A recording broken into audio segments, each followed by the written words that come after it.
கடந்த 11 ஆண்டுகளில் மத்திய அரசின் ஒவ்வொரு திட்டமும் ஏழை சகோதர சகோதரிகள் மற்றும் சாமானிய மக்களின் நலனை உறுதி செய்வதாக இருந்தது என பிரதமர் மோடி தெரிவித்துள்ளார். நல்லாட்சி மாற்றத்தில் தெளிவான கவனம் செலுத்தப்படுகிறது. 140 கோடி இந்தியர்களின் ஆசீர்வாதம், கூட்டு பங்கேற்பால் பல்வேறு துறைகளில் விரைவான மாற்றம் ஏற்பட்டுள்ளது என்றும் கூறினார். பிரதமர் மோடி தலைமையிலான கடந்த 11 ஆண்டுகால பாரதிய ஜனதா ஆட்சி பொற்காலம் என்று மத்திய உள்துறை அமைச்சர் அமித் ஷா தெரிவித்துள்ளார். பொருளாதார வளர்ச்சி, சமூக நீதி, கலாச்சார பெருமை மற்றும் நாட்டின் பாதுகாப்பு ஆகியவற்றில் புதிய அத்தியாயத்தை இந்த நாடு கண்டு வருகிறது என்றும் சொன்னார். மோடி அரசு 11 ஆண்டுகள் பொறுப்பின்மை பிளஸ் மாற்றமில்லை பிளஸ் வெறும் விளம்பரமே என லோக்சபா எதிர்க்கட்சித் தலைவர் ராகுல் விமர்சித்துள்ளார். மோடி அரசு தனது 11 ஆண்டுகால சேவையை கொண்டாடும் இந்த வேளையில் மும்பையில் இருந்து வரும் துயர செய்தி நாட்டின் யதார்த்தத்தை பிரதிபலிக்கிறது. மும்பை ரயில் விபத்தில் இறந்தவர்களின் குடும்பத்துக்கு ஆழ்ந்த இரங்கல், காயமடைந்தவர்கள் விரைவில் குணமடைய வேண்டுகிறேன் என்றார். ராகுல் பொறுப்பற்ற எதிர்க்கட்சித் தலைவராக உள்ளார். கடவுள் அவருக்கு நல்ல புத்தியை கொடுக்கட்டும் என்ற பாரதிய ஜனதா தலைவரும் மத்திய அமைச்சருமான JP நட்டா விமர்சித்துள்ளார். காங்கிரஸ் கட்சியினர் அனைத்து கட்சி கூட்டத்தில் கலந்து கொள்ளும்போது நாட்டுடன் நிற்பதாக கூறுகிறார்கள். ஆனால் வெளியே வரும்போது முற்றிலும் ஆதாரமற்ற கேள்விகளை எழுப்புகிறார்கள் எனவும் சொன்னார். மத்திய பாஜக ஆட்சியில் கடந்த 11 ஆண்டுகளில் 140 கோடி மக்கள் தொகை கொண்ட இந்தியாவில் 27 கோடி மக்களை வறுமை கோட்டிற்கு மேல் உயர்த்தியுள்ளோம் என மத்திய அமைச்சர் எல் முருகன் தெரிவித்தார். ஒரே நாடு ஒரே ரேஷன் திட்டம் கொண்டுவரப்பட்டது. ஒரே நாடு ஒரே தேர்தல் வரப்போகிறது என்றும் சொன்னார். தமிழக மக்கள் ஒவ்வொரு நாளும் பாதுகாப்பாக கடப்பதையே ஒரு அக்னி பரீட்சையாக மாற்றிய ஸ்டாலின் மாடல் திமுக அரசுக்கு எனது கடும் கண்டனம் என சட்டசபை எதிர்க்கட்சித் தலைவர் எடப்பாடி பழனிசாமி தெரிவித்துள்ளார். தமிழகத்தின் மேற்கு மாவட்டங்களில் தோட்டத்து வீடுகளில் உள்ள விவசாயிகளை குறிவைத்து நடத்தப்படும் கொலை, கொள்ளை சம்பவங்களை தடுக்க இந்த திமுக அரசு என்ன நடவடிக்கை எடுத்தது என கேள்வி எழுப்பினார். எப்போதெல்லாம் அமித்ஷாவிற்கும் டெல்லிக்கும் ஆபத்து வருகிறதோ அப்போதெல்லாம் டெல்லி கண்ட்ரோலில் இருக்கும் எடப்பாடி பழனிசாமி ஓடோடி வந்து வீண் அவதூறுகளை பரப்பி காப்பாற்ற துடிக்கிறார். டெல்லி அடிமை என்பதை பழனிசாமி மீண்டும் மீண்டும் நிரூபித்து வருகிறார் என அமைச்சர் ரகுபதி விமர்சித்துள்ளார். தாம்பரம் சானிட்டோரியம் அரசு காப்பகத்தில் தூங்கிக் கொண்டிருந்த சிறுமியை தூக்கி சென்று பாலியல் தொல்லை கொடுத்த காவலாளி மேத்யூ மீது போக்சோ சட்டம் பாய்ந்தது. 13 வயது சிறுமிக்கு பாலியல் தொல்லை கொடுத்தது தொடர்பாக மேத்யூ ஏற்கனவே கைதானது குறிப்பிடத்தக்கது. சமூக விரோதிகளுக்கு சட்டத்தின் மீதும் போலீசாரின் மீதும் சிறிது கூட பயமில்லாமல் போய்விட்டதாக தமிழக பாஜக முன்னாள் தலைவர் அண்ணாமலை தெரிவித்துள்ளார். ஒவ்வொரு குற்றம் நடைபெற்ற பிறகும் குற்றவாளியை பிடித்துவிட்டோம் என்று பெருமை பேசிக் கொண்டிருக்கும் திமுக அரசு குற்றம் நடக்காமல் தடுப்பதுதான் அரசின் முதல் கடமை என்பதை மறந்துவிட்டதாக குற்றம் சாட்டினார். திருமண ஆசை காட்டி பெண்களையும் குழந்தைகளையும் பாலியல் வன்கொடுமை செய்யும் திமுக உடன்பிறப்புகள் இருக்கையில் சமூக நீதி எப்படி சாத்தியமாகும் என தமிழக பாரதிய ஜனதா தலைவர் நயினார் நாகேந்திரன் கேள்வி எழுப்பியுள்ளார். இப்படி தங்களின் சீர்கெட்ட ஆட்சியின் அவலத்தை மூடி மறைக்கத்தான் ஹிந்தி எதிர்ப்பு, தொகுதி மறுவரையறை, மாநில உரிமை என வாரத்திற்கு ஒரு புதிய புரளியை கிளப்பி மக்களை மடைமாற்றிக் கொண்டிருக்கிறாரா ஸ்டாலின் என அவர் கேட்டுள்ளார்.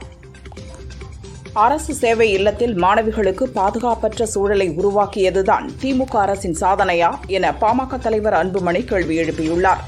தமிழகம் செழிப்பாக இருப்பதாகவும் மக்கள் மகிழ்ச்சியில் திளைப்பதாகவும் நினைத்துக் கொண்டு மாய உலகத்தில் வாழ்ந்து கொண்டிருக்கிறார் முதல்வர். தமிழக மக்கள் நிம்மதியாக வாழ வேண்டுமென்றால் இந்த அரசு அகற்றப்பட வேண்டும். அதற்கான முயற்சிகளை பாமக தீவிரமாக முன்னெடுக்கும் என்றார். தாம்பரம் அரசு விடுதியில் சிறுமிக்கு காவலாளியால் ஏற்பட்ட பாலியல் தொல்லையை தொடர்ந்து பெண் குழந்தைகளின் காப்பகங்களில் பெண் காவலர்களை நியமிக்க வேண்டும் என அமைச்சர் கீதா ஜீவன் தெரிவித்துள்ளார். அதிமுக பாமகவை கபலீகரம் செய்து அந்த இடத்தில் பாஜவை கொண்டு வருவதுதான் அமித்ஷாவின் ஒற்றை இலக்கு என்ற RS பாரதி கருத்துக்கு பாஜ தேசிய மகளிர் அணி தலைவர் வானதி சீனிவாசன் பதிலளித்துள்ளார். அதிமுக பாஜ கூட்டணியில் பாமகவும் இணையப் போகிறது என்று தெரிந்தவுடன் திமுகவுக்கு பெரும் அச்சம் வந்துவிட்டது. அந்த பயத்தின் விளைவுதான் RS பாரதி இப்படி புலம்பி தள்ளியிருக்கிறார் என்றார் வானதி சீனிவாசன். 2026 சட்டசபை தேர்தலில் தமிழகத்தில் ஆட்சி மாற்றம் வந்தே தீரும் என பாமக நிறுவனர் ராமதாஸ் கூறினார். புதிய செய்தி வேறொன்றுமில்லை, வியாழக்கிழமை தைலாபுரத்தில் செய்தியாளர்களை சந்திக்கிறேன், அப்போது நல்ல செய்தி வரும் என்றும் தெரிவித்தார்.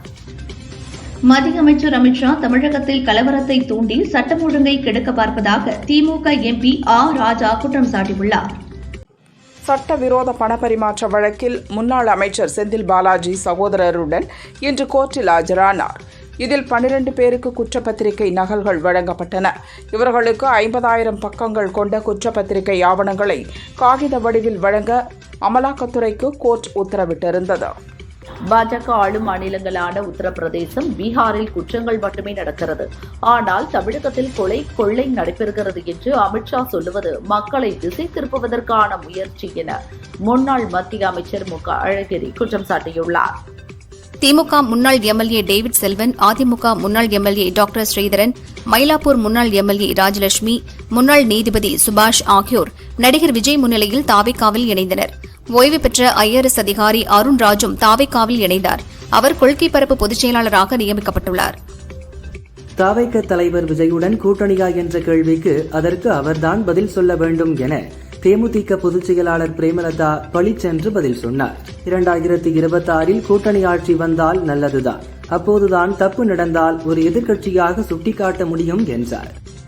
கோயில் மற்றும் கிரிக்கெட் கிரவுண்ட் ஆகியவற்றில் அதிக மக்கள் கூட்டமாக செல்வது நாகரிக அரசியலுக்கு நல்லதல்ல என அமைச்சர் மனோ தங்கராஜ் கூறியிருந்தது சர்ச்சையானது. இதுகுறித்து விளக்கமளித்த அவர், நான் கூறிய கருத்து தவறாக சித்தரிக்கப்பட்டுள்ளது. அப்படி நான் கூறவில்லை. நான் கூறிய கருத்து என்னுடைய எக்ஸ் வலைதளத்தில் பதிவு செய்யப்பட்டுள்ளது என்றார். கர்நாடகாவிலிருந்து திருப்பதிக்கு வந்த சொகுசு காரை திருப்பதி தேவஸ்தான விஜிலன்ஸ் அதிகாரிகள், பாதுகாப்பு அதிகாரிகள் சோதனை செய்தனர். காருக்குள் ஏர் பிஸ்டல் துப்பாக்கி மற்றும் ஒரு டெலஸ்கோப் இருந்துள்ளது. பாதுகாப்பு அதிகாரிகள் அவற்றை பறிமுதல் செய்தனர். அதிகாரிகள் அவரை திருப்பி அனுப்பினர். பெங்களூரு சின்னசாமி மைதானத்தை நகரின் மையப்பகுதியில் இருந்து அகற்ற பரிசீலிக்கப்பட்டு வருவதாக கர்நாடக முதல்வர் சித்தராமையா கூறியுள்ளார். இந்த சம்பவம் தனிப்பட்ட முறையில் என்னையும் அரசையும் காயப்படுத்தியுள்ளது. இதுபோன்ற ஒரு விரும்பத்தகாத சம்பவம் எந்த அரசுக்கு கீழும் நடக்கக்கூடாது என்றார். மும்பை தானேயில் லோக்கல் ரயிலில் பயணிகள் கூட்டம் அதிகம் இருந்தது. இந்நிலையில் கூட்ட நெரிசல் காரணமாக பயணிகள் 5 பேர் தண்டவாளத்தில் தவறி விழுந்து பலியாகினர். விசாரணை நடக்கிறது. நாட்டில் கடந்த 24 மணி நேரத்தில் 378 பேருக்கு கொரோனா தொற்று பாதிப்பு உறுதியாகியுள்ளது. தொற்று பாதித்தோரின் எண்ணிக்கை 6133 உயர்ந்துள்ளது. நாட்டில் கொரோனா தொற்று பாதிப்பால் ஒரே நாளில் 6 பேர் பலியாகியுள்ளனர். இஸ்ரேல் தாக்குதலால் காசாவில் உள்ள மக்கள் பாதிக்கப்பட்டுள்ளனர்.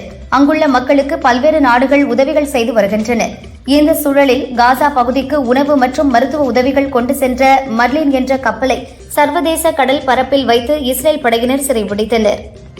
அதில் பயணித்த காலநிலை செயற்பாட்டாளர் கிரெட்டா துன்பர்க் மற்றும் ஐரோப்பிய பார்லிமெண்ட் உறுப்பினர் ரிமா ஹசன் உள்ளிட்டோரை கைது செய்தனர். சென்னை ஏர்போர்ட்டில் சுங்க அதிகாரிகள் பயணிகளிடம் சோதனை செய்தனர்.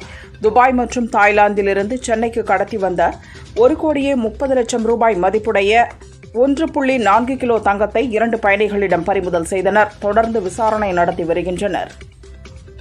மும்பையில் சைன் கோலிவாடா எம்எல்ஏ கேப்டன் தமிழ்செல்வன் வைகாசி விசாகத்தை கொண்டாடும் வகையில் முருகன் வேல் யாத்திரை பேரணியை ஏற்பாடு செய்தார். இந்த பேரணி தாராவி 90 அடி சாலையிலிருந்து தொடங்கி மாட்டுங்கா முருகன் கோவிலில் முடிந்தது. 1000க்கும் மேற்பட்டோர் கலந்து கொண்டனர். கோவை மாவட்டம் மேட்டுப்பாளையத்தில் உள்ள மலையடிவார கிராமங்களுக்கு 3 மாதங்களுக்கு பிறகு மீண்டும் பாகுபலி காட்டு யானை வந்துள்ளது. நெல்லித்துறை கிராமத்திற்குள் புகுந்தது. இதனால் அப்பகுதி மக்கள் பீதியடைந்துள்ளனர். யானையை மீண்டும் காட்டிற்குள் வனத்துறையினர் விரட்ட வேண்டும் என கோரிக்கை வைத்துள்ளனர். நக்சல் இல்லாத இந்தியாவை உருவாக்க எடுக்கப்பட்டு வரும் நடவடிக்கைக்கு மத்தியில் கடந்த 10 ஆண்டுகளில் நக்சல் வன்முறை சம்பவங்கள் 53% குறைந்துள்ளது என தரவுகள் தெரிவிக்கின்றன. இது நக்சல் ஒழிப்பிற்கு கிடைத்த வெற்றியாக கருதப்படுகிறது. கொடைக்கானல் பிரையண்ட் பூங்காவில் உலா வந்த காட்டெருமையால் டூரிஸ்டுகள் அச்சமடைந்துள்ளனர். நகரில் உலா வரும் காட்டெருமை கூட்டங்களை கட்டுப்படுத்த வனத்துறையினர் நடவடிக்கை எடுக்க வேண்டும் என சமூக ஆர்வலர்கள் வலியுறுத்தியுள்ளனர். முருக பக்தர்கள் மாநாடு நடத்துவது காங்கிரஸ், கம்யூனிஸ்ட், விடுதலை சிறுத்தைகள் உள்ளிட்ட இண்டி கூட்டணி கட்சிகளுக்கு அரசியல் மாநாடாக தெரிகிறது.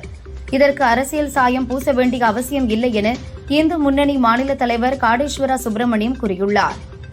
இந்துக்கள் மத்தியில் விழிப்புணர்வு வரும் என்ற பயம், பதட்டம் அவர்களிடம் ஏற்பட்டுள்ளது. இவர்கள் பேச்சு தற்பொழுது இந்துக்கள் மத்தியில் ஏற்பட்டுள்ள விழிப்புணர்வை வெளிப்படுத்தும் விதமாக உள்ளது என்றும் தெரிவித்துள்ளார். தமிழர் ஒருவர் பிரதமராவதை தடுத்து நிறுத்திய கட்சி, தமிழகத்தை சேர்ந்த ஒருவர் ஒடிசா முதல்வராவதை பாஜக தடுத்துவிட்டது என்று கூறுவது வேடிக்கையாக இல்லையா என பாஜக தேசிய மகளிர் அணி தலைவர் வானதி சீனிவாசன் கேள்வி எழுப்பியுள்ளார். கண்ணாடி வீட்டில் இருந்து கல்லெறிய வேண்டாம் என்றும் தெரிவித்தார். அதிமுக கூட்டணியில் பாரதிய ஜனதா உள்ளதால் திமுகவினர் பொய்யான தகவல்களை பரப்பி வருகின்றனர். கடந்த பார்லிமென்ட் தேர்தலில் பாரதிய ஜனதா கூட்டணியில் இல்லாததால் 18 தொகுதிகளை நாம் இழந்தோம் என அதிமுக முன்னாள் எம்எல்ஏ செல்வ மோகன்தாஸ் பாண்டியன் கூறினார். தற்போது பாரதிய ஜனதா கூட்டணியில் இணைந்துள்ளதால் திமுக பயப்படுகிறது. இதனால் தான் சிறுபான்மையினரை பயமுறுத்தி அவர்களது ஓட்டுகளை பெற முயற்சிக்கிறது என்றும் தெரிவித்தார். திண்டிவனத்தில் உள்ள அகில இந்திய காங்கிரஸ் கமிட்டிக்கு சொந்தமான சொத்துக்களை பார்வையிட்டு ஆய்வு செய்வதற்காக கட்சியினுடைய சொத்து பாதுகாப்பு மற்றும் மீட்டெடுப்பு குழுவின் தலைவருமான KV தங்கபாலு வந்தார். ஆய்வுக்கு பின் செய்தியாளர்களுக்கு பேட்டியளித்த தங்கபாலு, உள்துறை அமைச்சர் அமித்ஷா பகல் கனவு காண்கிறார். திமுக தலைமையிலான கூட்டணி தமிழகத்தில் வலுவாக இருப்பதால் வருகின்ற 2026இல் திமுக கூட்டணியே வெற்றி பெறும் என்றார். மகாராஷ்டிர மாநிலம் மும்பை அடுத்த தானேவில் புறநகர் ரயிலில் இருந்து தவறி விழுந்து பயணிகள் 5 பேர் உயிரிழந்த சம்பவம் சோகத்தை ஏற்படுத்தியுள்ளது. ரயிலில் கூட்ட நெரிசல் காரணமாக நிகழ்ந்துள்ளது. தற்போது மும்பை புறநகர் ரயில்களில் தானியங்கி கதவுகள் அமைக்க ரயில்வே நிர்வாகம் முடிவு செய்துள்ளது. சர்வதேச விண்வெளி நிலையத்திற்கு செல்வது மிகவும் அற்புதமான பயணம். நான் மிகவும் அதிர்ஷ்டசாலி என இந்திய விண்வெளி வீரர் சுபான்ஷு சுக்லா நிகழ்ச்சியுடன் தெரிவித்தார். சுபான்ஷு சுக்லா சர்வதேச விண்வெளி நிலையத்திற்கான தனது முதல் பயணத்தின் இறுதி கட்டத்திற்கு தயாராகி வருகிறார். வைகாசி விசாக தினத்தை முன்னிட்டு கவர்னர் ரவி சிறுவாபுரி பாலசுப்பிரமணிய சுவாமி கோவிலில் சுவாமி தரிசனம் செய்தார். கவர்னர் வருகையை முன்னிட்டு 100க்கும் மேற்பட்ட போலீசார் பாதுகாப்பு பணியில் ஈடுபட்டனர்.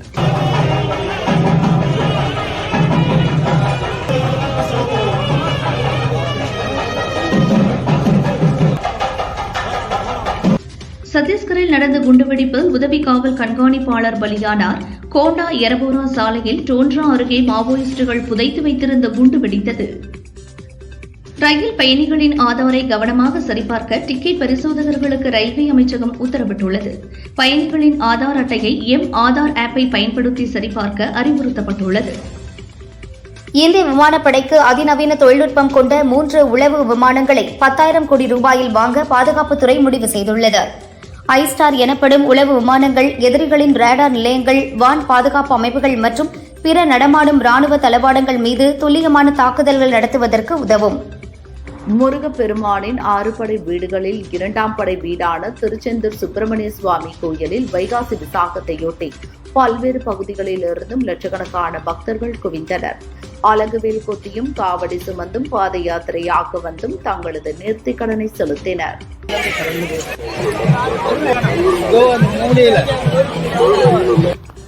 ஈரோடு மாவட்டம் சத்தியமங்கலம் அடுத்த கெம்பநாயக்கன் பாளையம் பால தண்டாயுதபாணி திருக்கோயிலில் நடந்த சுயம்வர பார்வதி யாகத்தில் 2000க்கும் மேற்பட்ட திருமணமாகாத ஆண்கள் பெண்கள் கலந்து கொண்டு தோஷ நிவர்த்தி செய்து சாமி தரிசனம் செய்தனர். திருப்பதி கோவிந்தராஜா சுவாமி கோயிலில் பிரம்மோற்சவத்தை முன்னிட்டு தேரோட்டம் நடைபெற்றது. பக்தர்கள் வடம் பிடித்து இழுக்க தேர் 4 மாட வீதிகளில் வலம் வந்தது. வைகாசி விசாகத்தை முன்னிட்டு குன்றத்தூர் முருகன் கோயிலில் பக்தர்கள் கூட்டம் அலைமோதியது. பக்தர்கள் சில மணி நேரம் காத்திருந்து சுவாமியை தரிசித்தனர். வேலூர் கோட்டையில் உள்ள ஸ்ரீ ஜலகண்டீஸ்வரர் கோவிலில் வைகாசி விசாகத்தை முன்னிட்டு ஸ்ரீ சுப்பிரமணியர் வள்ளி தெய்வானைக்கு சிறப்பு அபிஷேகங்கள், அலங்காரங்களை செய்து தங்க கவசம் அணிவிக்கப்பட்டு மகா தீபாராதனைகளும் நடந்தது. இதில் திரளான பக்தர்கள் பங்கேற்று சுவாமி தரிசனம் செய்தனர். புதுச்சேரி புராண சிங்குபாளையம் பம்பை நதீஸ்வரர் மற்றும் மங்களாம்பிகையின் 2ஆம் ஆண்டு திருக்கல்யாண வைபவம் இன்று நடந்தது. வெற்றிலை பாக்கு, தேங்காய், பழங்கள், இனிப்பு வகைகள், கார வகைகள் கொண்ட சீர்வரிசையுடன் பெண் அழைப்பும் மாப்பிள்ளை அழைப்பும் நடைபெற்று திருக்கல்யாணம் விமரிசையாக நடைபெற்றது. தென்காசி மாவட்டத்தில் உள்ள தோரணமலை முருகன் கோயிலில் வைகாசி விசாகத்தை முன்னிட்டு சிறப்பு அபிஷேக ஆராதனைகள் நடந்தது. மலையடிவாரத்தில் 27 நட்சத்திரங்களுக்கு உகந்த மரங்கள் நடப்பட்டன. பெண்கள் மலர் தூவி வழிபட்டனர். சிறப்பு பூஜையில் ஆயிரக்கணக்கான பக்தர்கள் பங்கேற்று சாமி தரிசனம் செய்தனர். சேலம் சுகவனேஸ்வரர் கோவிலில் வைகாசி விசாகம் தேரோட்டம் வெகு விமரிசையாக நடந்தது. அலங்கரிக்கப்பட்ட தேரில் சிறப்பு அலங்காரத்தில் சுகவனேஸ்வரரும் சொர்ணாம்பிகை தாயாரும் எழுந்தருளினர். அமைச்சர் ராஜேந்திரன், மேயர் ராமச்சந்திரன் ஆகியோர் தேரின் வடம் பிடித்து இழுத்து துவக்கி வைத்தனர். ஏராளமான பக்தர்கள் தேரோட்டத்தில் கலந்து கொண்டு சுகவனேஸ்வரரை தரிசனம் செய்தனர். வேலூர் மாவட்டம் வள்ளிமலையில் வைகாசி விசாகத்தை முன்னிட்டு பெண்கள் 108 பால்குடங்களை எடுத்து மலை அடிவாரத்திலிருந்து மேலதாளங்கள் முழங்க ஊர்வலமாக சென்று முருகனுக்கு பாலாபிஷேகம் செய்தனர். முருகர் மற்றும் வள்ளி தெய்வானை சுவாமிகளுக்கு சிறப்பு அபிஷேக அலங்காரங்களை செய்து வெள்ளி கவசங்கள் அணிவிக்கப்பட்டு மகா தீபாராதனைகளும் நடைபெற்றன. திருவாரூர் மாவட்டம் அரித்வாரமங்கலம் பகுதியில் அமைந்துள்ள தொன்மை சிறப்பு வாய்ந்த முன்னோர்கள் சாபங்களிலிருந்து நிவர்த்தியளிக்கும் ஸ்ரீ காக்கும் காத்தாயி கோவில் கும்பாபிஷேகம் விமரிசையாக நடந்தது. இதில் ஆயிரக்கணக்கான பக்தர்கள் திரண்டு சாமி தரிசனம் செய்தனர். ராணிப்பேட்டை மாவட்டம் ரத்னகிரி மலை அமைந்துள்ள அருள்மிகு ஸ்ரீ பாலமுருகன் திருக்கோவிலில் 3ஆம் ஆண்டு வைகாசி விசாக பிரம்மோற்சவத்தை முன்னிட்டு தேர் திருவிழா சிறப்பாக நடந்தது. இதில் திரளான பக்தர்கள் கலந்து கொண்டு அரோகரா அரோகரா என்ற பக்தி முழக்கத்துடன் தேரை வடம் பிடித்து இழுத்தனர்.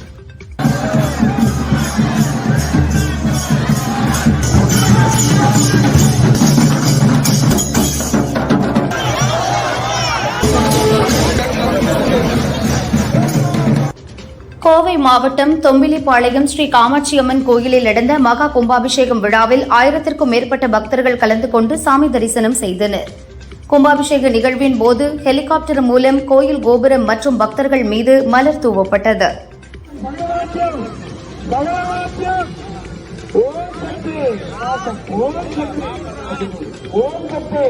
தஞ்சை பெரிய கோயிலில் வைகாசி மாத பிரதோஷத்தை முன்னிட்டு பெருவுடையாருக்கு பல்வேறு திரவியங்களால் சிறப்பு அபிஷேகம் செய்யப்பட்டது.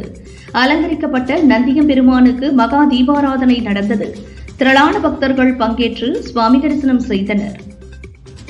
முருகப்பெருமானின் அறுபடை வீடுகளில் 4ஆம் படை வீடான சுவாமிமலை சுவாமிநாத சுவாமி கோயிலில் வைகாசி விசாகத்தை முன்னிட்டு அதிகாலையிலேயே நடை திறக்கப்பட்டு சிறப்பு அபிஷேக ஆராதனைகள் நடந்தன.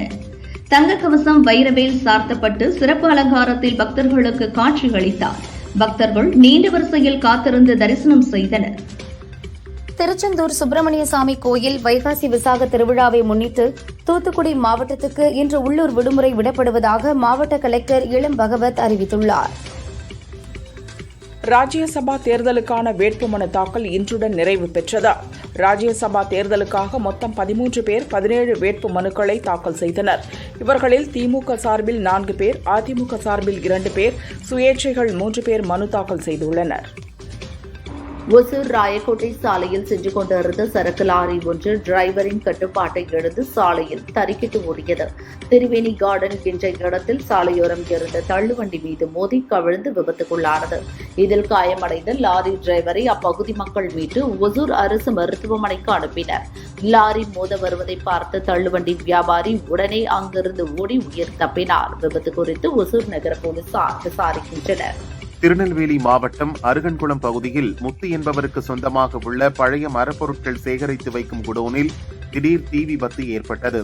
சுமார் 1 மணி நேரத்திற்கு மேலாக தீயை அணைக்கும் பணியில் தீயணைப்பு வீரர்கள் ஈடுபட்டனர். சம்பவம் குறித்து தாழையூத்து போலீசார் விசாரணை மேற்கொண்டு வருகின்றனர். திருவாரூர் மாவட்டம் வடகண்டம் அருகே 100 ஆண்டுகளுக்கு மேலாக தாங்கள் வசித்து வந்த வீட்டை போலி பத்திரம் மூலம் வேறு ஒருவருக்கு மாற்றப்பட்டுள்ளதாக கூறி வடுகநாதன் என்பவர் புகார் தெரிவித்துள்ளார். இதுகுறித்து உரிய நடவடிக்கை எடுக்க கோரி வடுகநாதன், அவரது குடும்பத்தினர், ஊர் மக்கள் என 50க்கும் மேற்பட்டோர் கிராம நிர்வாக அலுவலகத்தை முற்றுகையிட்டனர். வேலூர் மாவட்டம் காட்பாடி மற்றும் சத்துவாச்சாரி சுற்றுவட்டார பகுதிகளில் 2வது நாளாக இன்றும் திடீர் மழையால் மக்கள் மகிழ்ச்சி அடைந்தனர். மேலும் வெப்பம் தணிந்து குளிர்ச்சியான சூழ்நிலை ஏற்பட்டது. ராணிப்பேட்டை மாவட்டம் கரிக்கல் ஊராட்சிக்குட்பட்ட கரிக்கல் காலனி பொதுமக்கள் 50க்கும் மேற்பட்டோர் ஊராட்சி மன்ற அலுவலகத்தை பூட்டு போட்டு போராட்டத்தில் ஈடுபட்டனர். ஊராட்சி மன்ற தலைவர் நிர்மலா, துணைத் தலைவர் லீலா இருவரிடையே கருத்து வேறுபாடு காரணமாக இருவரும் தனித்தனியாக தன்னிச்சையாக செயல்படுவதாகவும் குற்றம் சாட்டினர். திருப்பத்தூர் கலெக்டர் அலுவலகத்தில் இன்று நடைபெற்ற மக்கள் குறைதீர்ப்பு கூட்டத்தில் இடைநிலை ஆசிரியர்கள் தங்களது கண்களில் சிவப்பு துணி கட்டி மனு அளித்தனர். 2024ஆம் ஆண்டின் நியமன தேர்வில் தேர்ச்சி பெற்ற இடைநிலை ஆசிரியர்களுக்கு முழு காலிப்பணி இடங்களை நிரப்ப வேண்டும் என கோரிக்கை விடுத்தனர். திருப்பத்தூரில் கூட்டுறவு சங்கங்களில் விவசாயிகள் பயிர்க்கடன் பெறுவதற்கு சிவில் ரிப்போர்ட் பார்த்து மட்டுமே கடன் வழங்க வேண்டும் என்கின்ற சுற்றறிக்கையை ரத்து செய்யக்கோரி தமிழக விவசாயிகள் பாதுகாப்பு சங்கத்தினர் கலெக்டர் அலுவலகத்தில் மனு அளித்தனர். காஞ்சிபுரம் அரசு பள்ளியில் புகுந்த உடும்பை வனத்துறையினர் பிடிக்க முயன்றபோது அந்த உடும்பு தப்பித்து மாணவர்கள் இருந்த அறைக்குள் நுழைந்தது. இதனால் மாணவர்கள் அலறியடித்து வெளியேறினர். சேலம் மாவட்டம் கெங்கவள்ளியை சேர்ந்தவர் நசீர். இவர் தனது மனைவி ஷக்கீரா பானுவுக்கு டயாலிசிஸ் செய்வதற்காக ஆம்னி காரில் சேலம் நோக்கி சென்றார். வால்கரடு என்ற இடத்தில் டிரைவரின் கட்டுப்பாட்டை இழந்த கார் சாலையோரம் இருந்த புளிய மரத்தில் மோதி விபத்துக்குள்ளானது. இதில் ஷஹீரா பானு சம்பவ இடத்திலேயே பரிதாபமாக இறந்தார். கால் முறிவு ஏற்பட்ட நசீர் சேலம் அரசு மருத்துவமனையில் சிகிச்சைக்காக சேர்க்கப்பட்டார். ஆத்தூர் போலீசார் விபத்து குறித்து விசாரிக்கின்றனர். கோவை மாவட்டம் பொள்ளாச்சி அருகே காணியாலம்பாளையம் கிராமத்தில் விவசாய தோட்டத்திற்கு அருகே உள்ள பாறைக்குழியில் மூட்டை மூட்டையாக குப்பைகள் கொட்டப்பட்ட இடத்தை மண்ணை கொண்டு மூட முயன்ற ஜேசிபியை அப்பகுதி மக்கள் சிறைபிடித்தனர். தகவலிருந்து ஸ்பாட்டுக்கு விரைந்த விஏஓ மற்றும் போலீசார் குப்பைகளை ஆய்வு செய்து விசாரித்து வருகின்றனர். அதிமுக முன்னாள் எம்எல்ஏ குணசேகரனின் உடல் திருப்பூர் ராக்கிபாளையத்தில் உள்ள அவரது வீட்டில் பொதுமக்கள் அஞ்சலிக்காக வைக்கப்பட்டுள்ளது. அவரது உடலுக்கு முன்னாள் துணை சபாநாயகர் பொள்ளாச்சி ஜெயராமன், முன்னாள் அமைச்சர்கள் எம் ஆனந்தன், தாமோதரன், திருப்பூர் வடக்கு அதிமுக எம்எல்ஏ விஜயகுமார் உட்பட அதிமுக நிர்வாகிகளும் தொண்டர்களும் கட்சிக் கொடியை போர்த்தி அஞ்சலி செலுத்தினர். கோவை காக்காச்சாவடி அரசு உயர்நிலைப் பள்ளியில் பணியாற்றும் தலைமை ஆசிரியர் முருகன் மீது பல்வேறு குற்றச்சாட்டுகளை வைத்து பள்ளி மாணவ மாணவிகள் சிலர் கோவை கலெக்டரை நேரில் சந்தித்து புகார் முன்வைத்தனர். மாணவர்களை ஜாதி மற்றும் தீண்டாமை அடிப்படையில் நடத்துவதாகவும் தன்னை பற்றி புகார் அளித்தால் அவ்வளவுதான் என்று மிரட்டுவதாகவும் மாணவர்கள் தெரிவித்தனர். இது தொடர்பாக கலெக்டர் மற்றும் அமைச்சர் மகேஷ் உடனடியாக விசாரித்து நடவடிக்கை எடுக்க வேண்டும் என பெற்றோர் கோரிக்கை வைத்தனர்.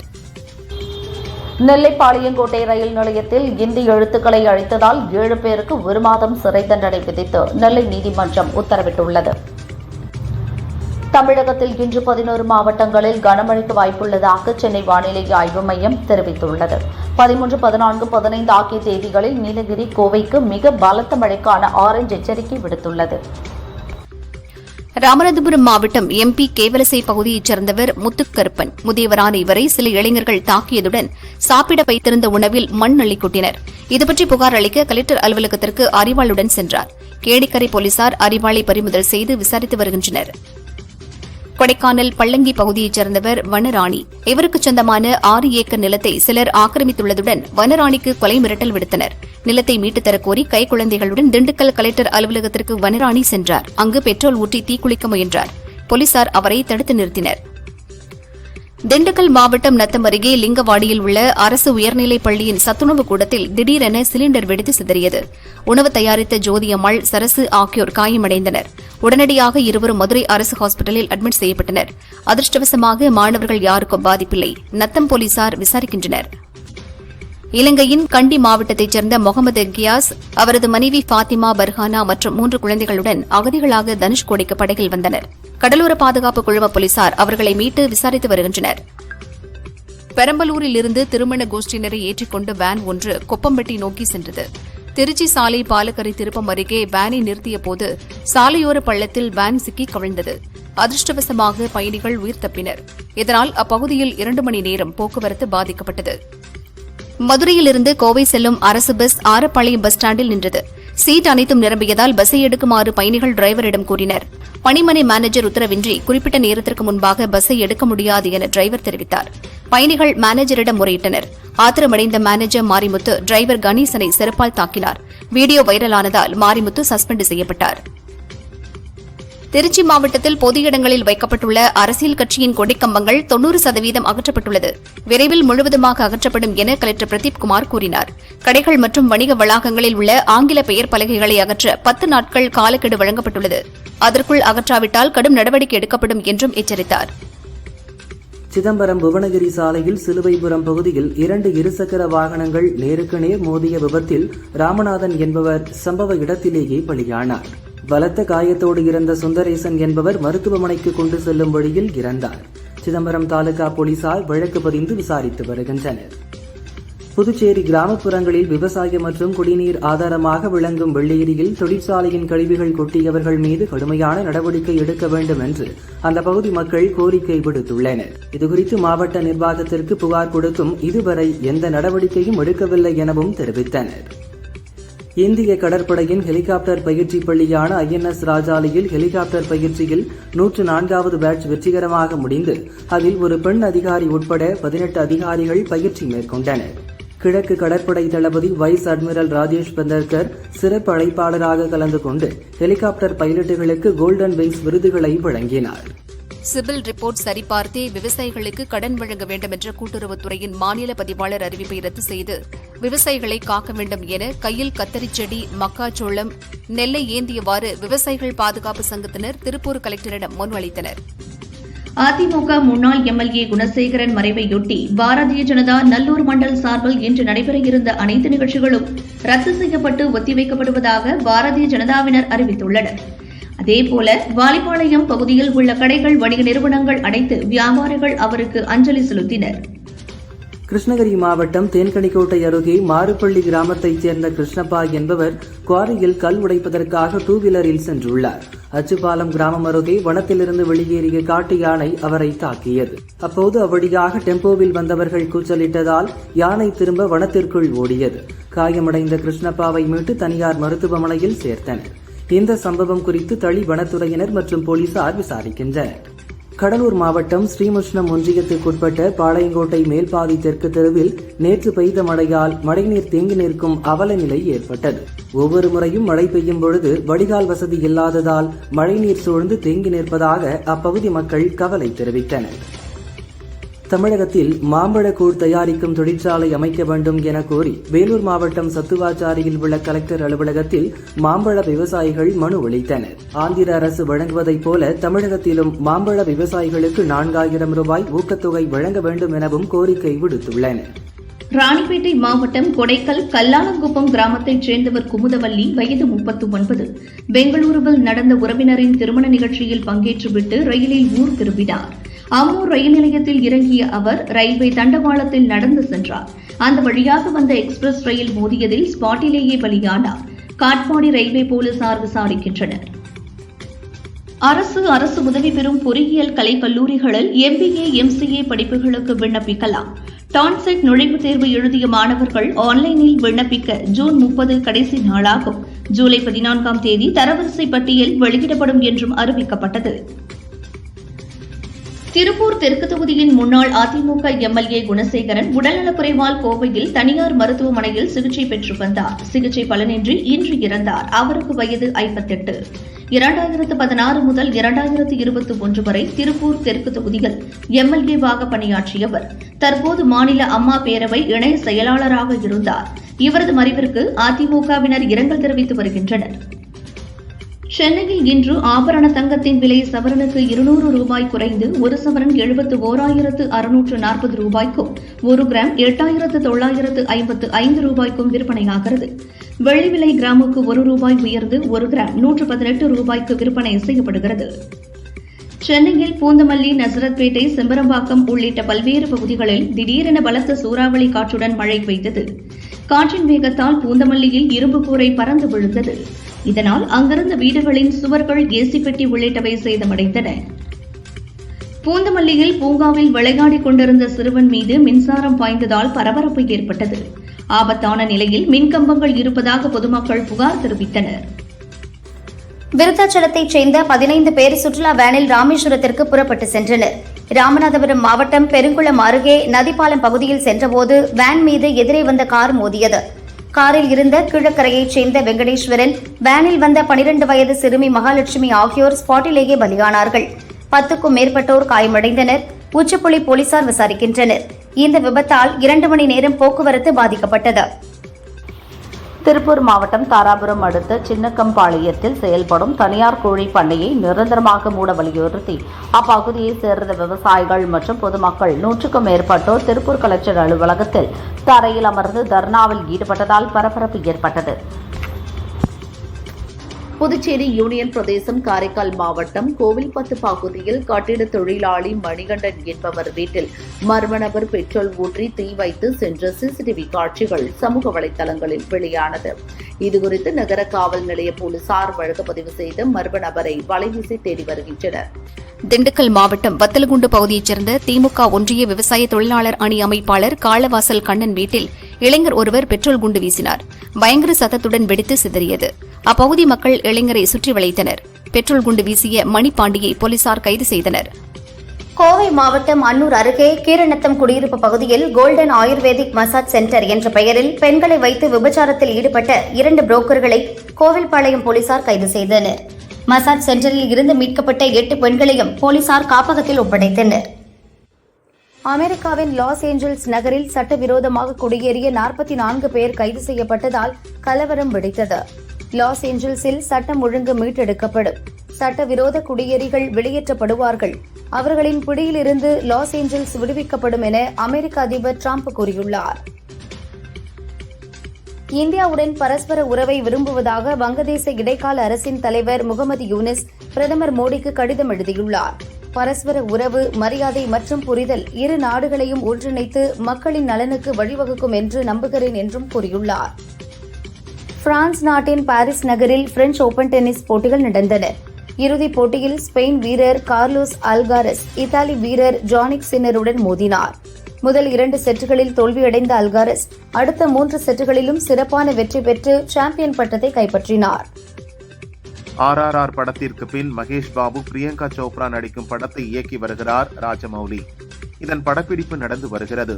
இதில் வில்லனாக விக்ரம் நடிப்பதாக சில மாதங்களாகவே தகவல் வருகிறது. ஆனால் தற்போதைய சூழலில் வில்லனாக நடிக்க மறுத்துவிட்டாராம் விக்ரம். நாயகனுக்கு சமமாக படத்தில் வில்லன் ரோல் உள்ளதாம். இதனால் மாதவன் உள்ளிட்ட வேறு சில நடிகர்களிடம் பேசி வருகின்றனர். இந்திய திரைப்படங்களில் சூப்பர் ஹீரோ கதைகள் வெளியாகியுள்ளன. ஆனால் சூப்பர் ஹீரோயின் படங்கள் வந்ததாக தெரியவில்லை. மலையாளத்தில் கல்யாணி பிரியதர்ஷன் லோக் சாப்டர் 1 சந்திரா என்ற படத்தில் சூப்பர் ஹீரோயின் அவதாரம் எடுத்துள்ளார். நாயகனாக நஸ்லின் நடிக்க டொமினிக் அருண் இயக்குகிறார். பிரம்மாண்ட பட்ஜெட்டில் 2 பாகங்களாக உருவாகிறது. தற்போது இதன் முதல் பார்வை வெளியிடப்பட்டுள்ளது.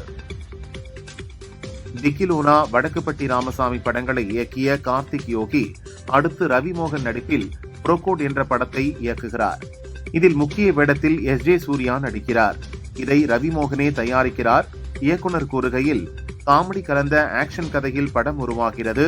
இதில் 4 ஹீரோயின்கள் நடிக்கிறார்கள். ஹர்ஷவர்தன் ராமேஸ்வர் இசையமைக்கிறார் என்றார்.